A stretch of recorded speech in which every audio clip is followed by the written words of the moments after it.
Hey, do you prefer to find the joy in life, or do you just want some help with that?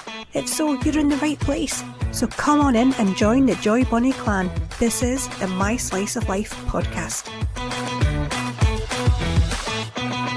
How much can you get done in 81 minutes?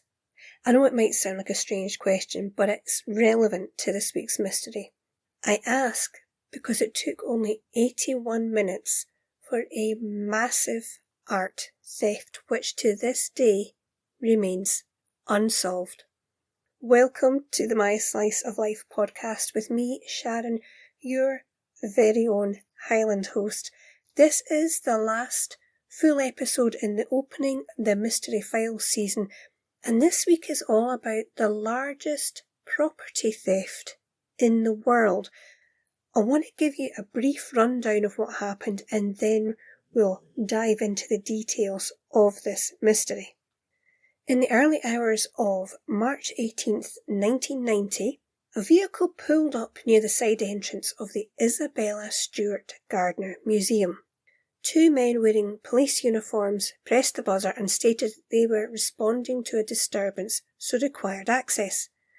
The guard on duty broke protocol and allowed them to come in through the employee entrance, and when they were in, the officers said that they thought they might have an outstanding arrest warrant for him and asked him to come closer so they could get a good look at him.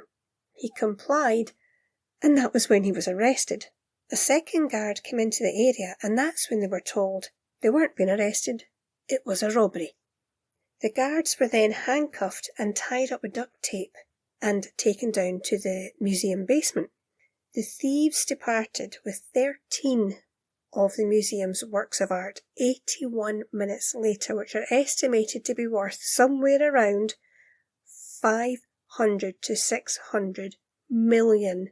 To this day, none of the stolen items have been recovered, and the museum's actually offering a $10 million reward for information leading to the recovery of the stolen works. But before we delve further into how the theft was carried out and who could have been involved, I want to introduce you to Isabella Stewart Gardner, who the museum is named after.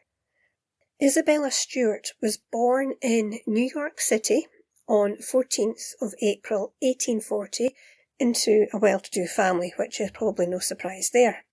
Her father was David Stewart, and he made his fortune importing Irish linen and with other investments. Isabella was privately educated in New York and went to finishing school abroad, and it was a Paris schoolmate named Julia Gardner who introduced Isabella to her brother, John Jack Lowell Gardner Jr.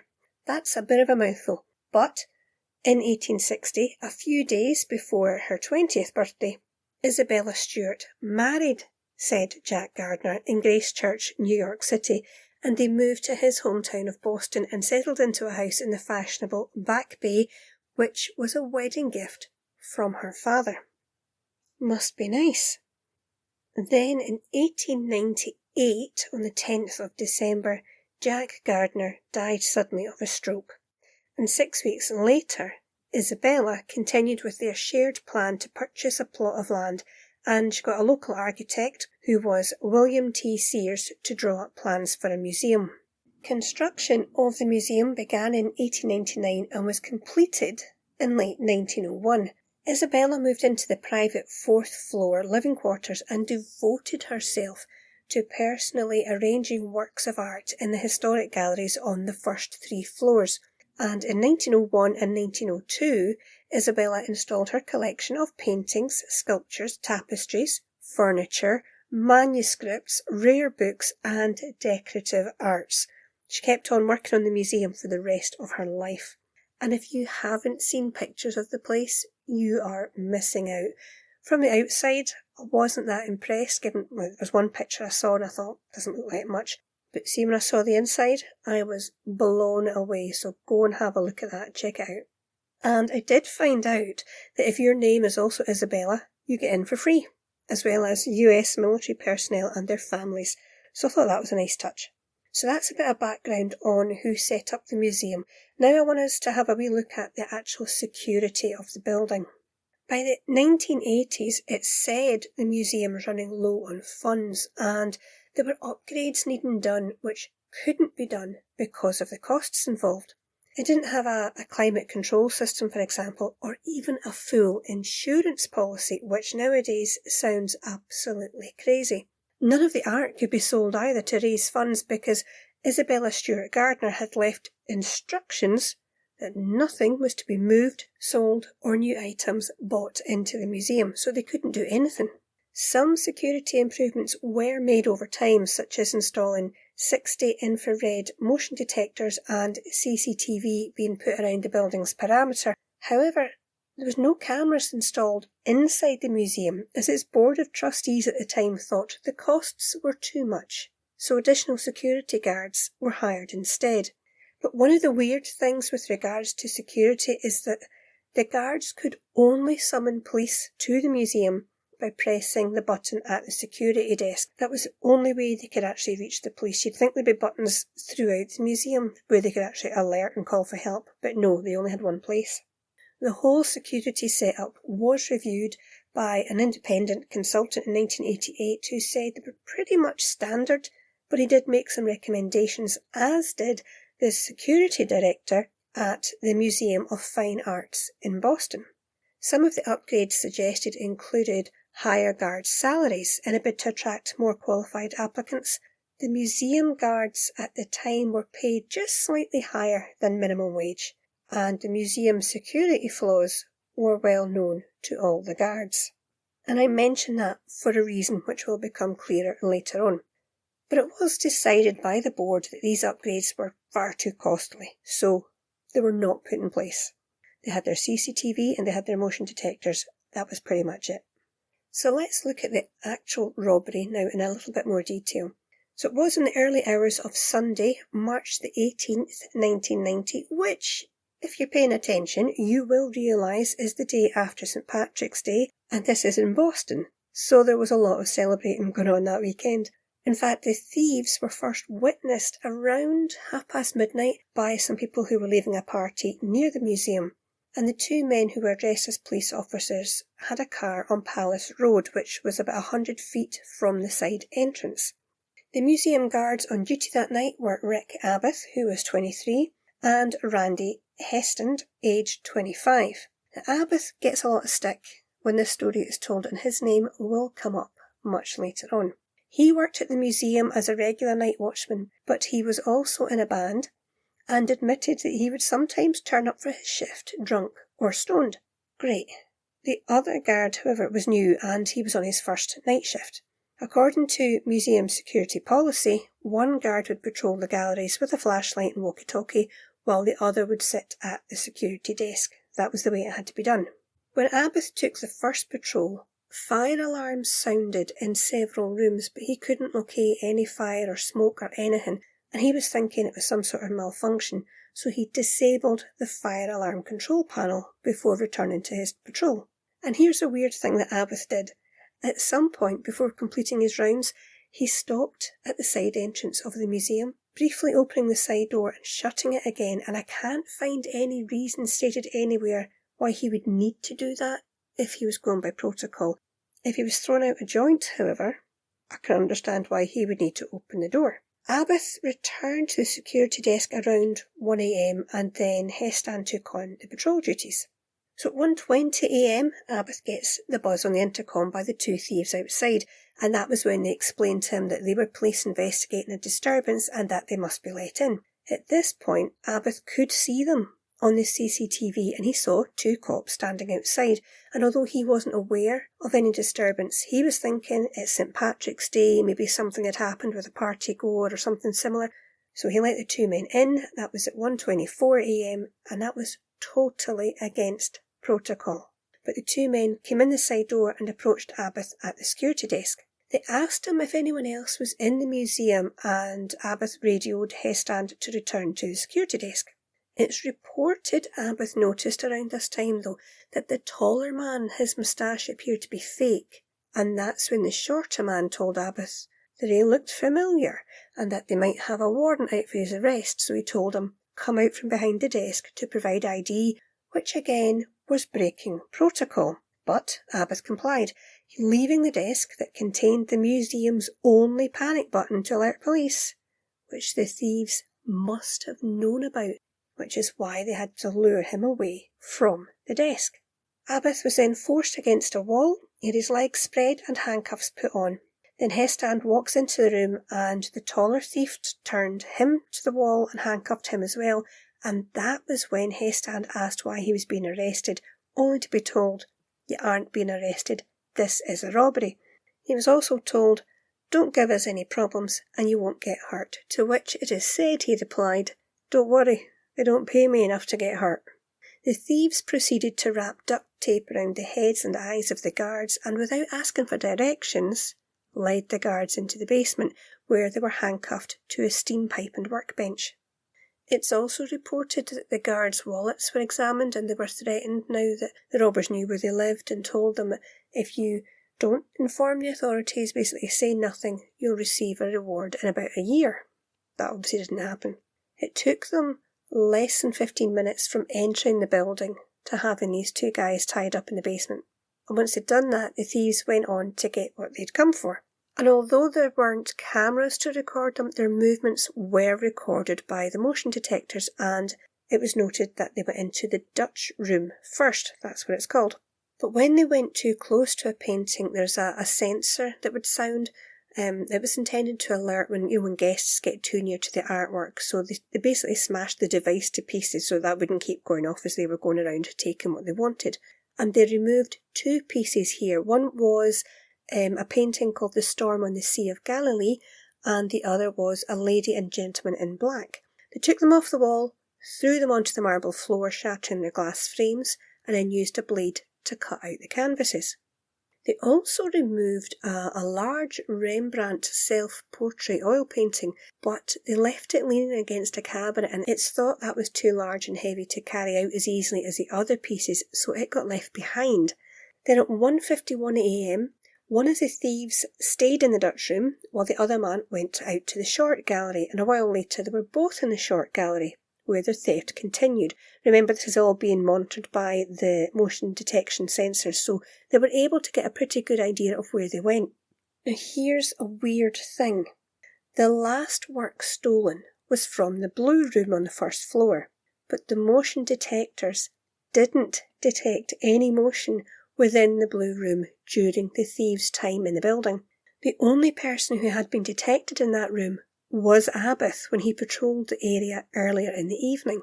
Before they left, though, the thieves checked in on the guards to make sure they were okay and still there, presumably. They then moved to the security director's office where they removed the video cassettes that had evidence of their entrance from the CCTV, as well as the data printouts from the motion detecting equipment. But what they didn't know was that the movement data was also captured on a hard drive, which they left behind, which is obviously how they've worked out where they went and what order they did it.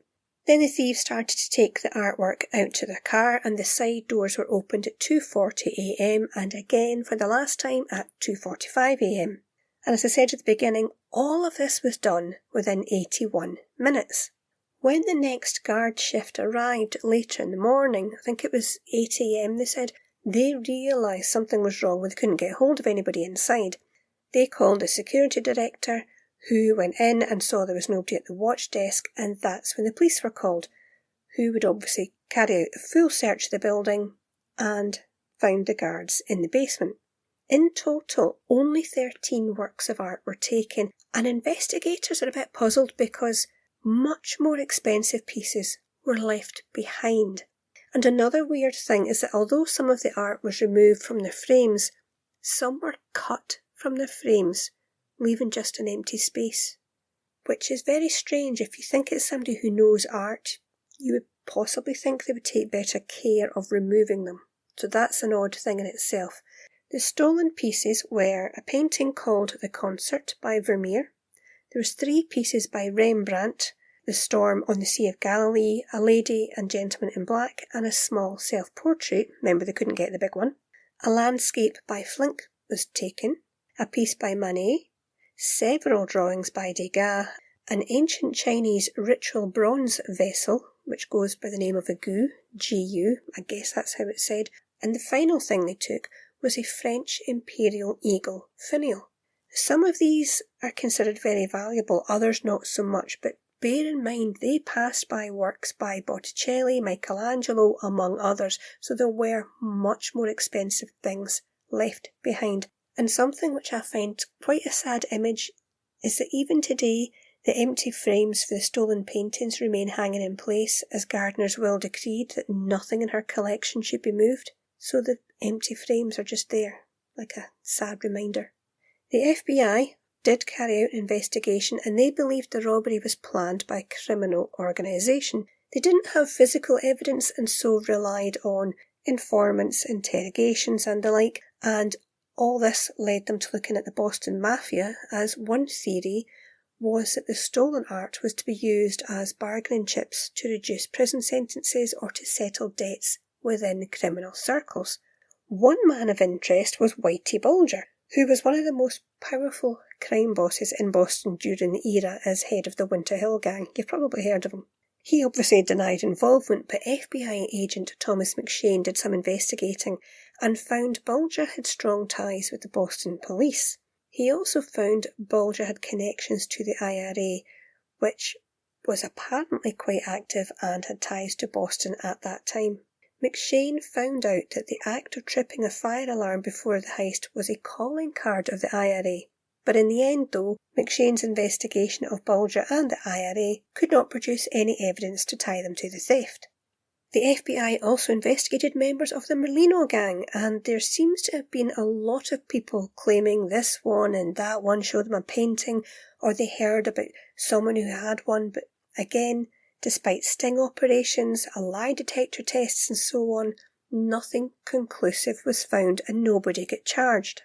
Another name which crops up a lot is that of criminal Bobby Donati. He was linked to the robbery by New England art thief Miles J. Connor Jr., who spoke to FBI, and although he was actually in jail at the time of the heist, he believed Donati and another man named David Houghton were the people behind it.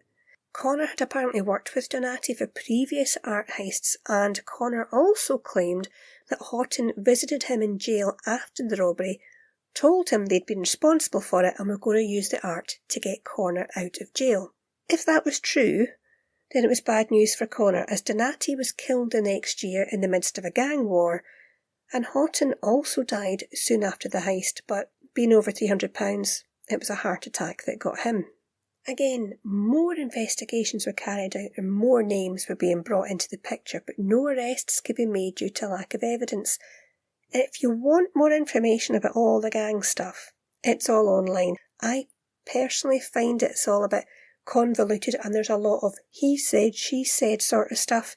It's not really my kind of thing, but if that's for you, go for it. Like I say, there's tons there. I did say I would be bringing up the name Abbott again, didn't I? And that's because many believe the robbery to be an inside job, and they think Abbott was the inside man. Remember when he opened the side door? And while I think it may have been to throw out the end of his joint, many believe it could have been a signal to the thieves parked outside. Then there was his movement being captured in the Blue Room, where a painting was stolen, but the thieves weren't recorded entering that room. Now, Abbott always claimed that he was innocent right up until his death, which was actually this year, and he was only 57. So, what do you make of all of that? Was it a mafia job, or do you think there is more to it? I'll admit I'm in two minds on this one. Part of me can see the mafia doing it and planning to use the art as a bargaining chip to get someone released from prison, but I think there is another possibility. Whoever did the robbery, in my opinion, went for specific pieces, not necessarily the most expensive. So is it a possibility they were thieves paid for and sent by a private collector and nothing at all to do with the mafia or any of those other theories? Maybe Abbott wasn't involved, but being in a band and him getting drunk or high so often, it doesn't take much imagination to see him in a situation where he's telling others about how bad the security was at the museum at the time. Could the stolen pieces now be in someone's private collection? That's possibly where I'm leaning now. The mafia thing I get that. I just find the private collector theory a bit more romantic. I'm not sure if that's the right word for it. I don't know, but I think I prefer that theory. And a part of me hopes that's what's happened and that they are still being enjoyed by someone to this day. But as always, let me know your theory about the heist in the comments. And that brings us to the end of this season, Joy Bunnies. I really hope you've enjoyed opening the mystery files with me. Now, there will be a shorter bonus episode next week. It's pretty mind-blowing, so don't miss it. I would just like to say a big thank you to all of you who have listened and for joining me on this journey through the unknown. And I really hope you'll stick with me for the various topics to come in the future, whatever they may be, wide and varied. Who knows what we're going to be talking about. But until then, as always, you take care of your wee self.